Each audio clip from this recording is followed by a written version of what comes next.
Do not attempt to adjust your set. This is a Streaming Freedom video bulletin. It cannot be stopped, and it is the only free voice left on the net.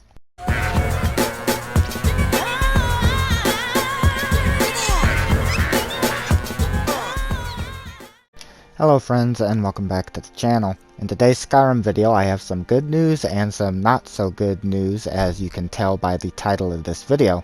The unofficial Skyrim Special Edition patch has been updated today when I checked the mod page here on the PlayStation 4.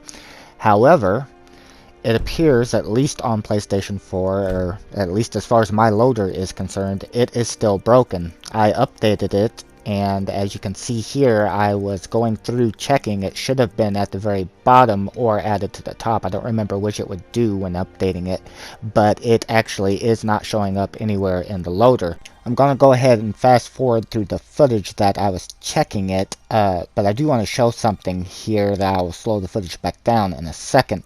I noticed this when they updated patch 1.25.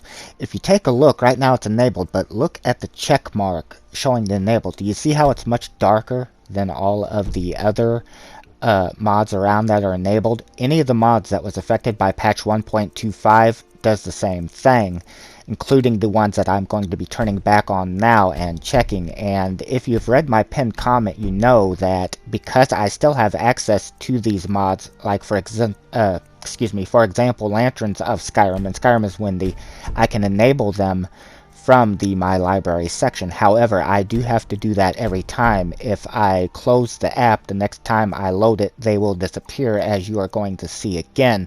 Once again, I am going to fast forward through the footage and just show that even though the unofficial patch has been updated, it is still broken, at least as far as on PlayStation 4 and my mod loader is concerned. So I would assume, since it is still broken in my mod loader, then anybody on PlayStation 4 would have the same experience even after updating it if they use it. But again, I cannot say for certainty. I just know that I am here. I don't know about on the PlayStation 5 or the Xbox side of things if it has been updated there. Now here you will notice that when I try to reload the current save, it once again shows all of these mods are disabled, including the unofficial Skyrim Special Edition patch at the top. I also got an error when trying to load the mod page, but I do get these from time to time, and after trying again it did let me in. I'm going to go ahead and once again fast forward through the footage so that I can show that even though I updated and enabled the unofficial Skyrim Special Edition patch, that after reloading the game it is once again not enabled because it is still broken. So here you can see it is not checkmarked, and I had to re-enable it because it is still broken in my loader. And just as I pointed out before, the checkmark to show that it is enabled is much darker than it is on the other mods that were not affected by patch 1.25, and the same is true for any of them that were affected by it, like Bridges of Skyrim and Skyrim is Windy. And I don't even know if the unofficial patch is actually active in the save by enabling it this way. I do know that I can enable the other ones that are missing that way, at least as far as Lanterns of Skyrim and Bridges of Skyrim is concerned, but it does crash me sometimes when doing that.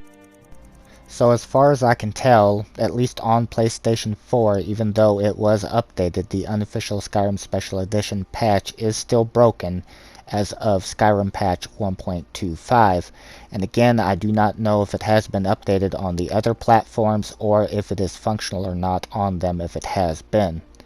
Thank you for taking the time to watch the video. Take care, everybody. This has been the Streaming Freedom Video Bulletin. Peace out.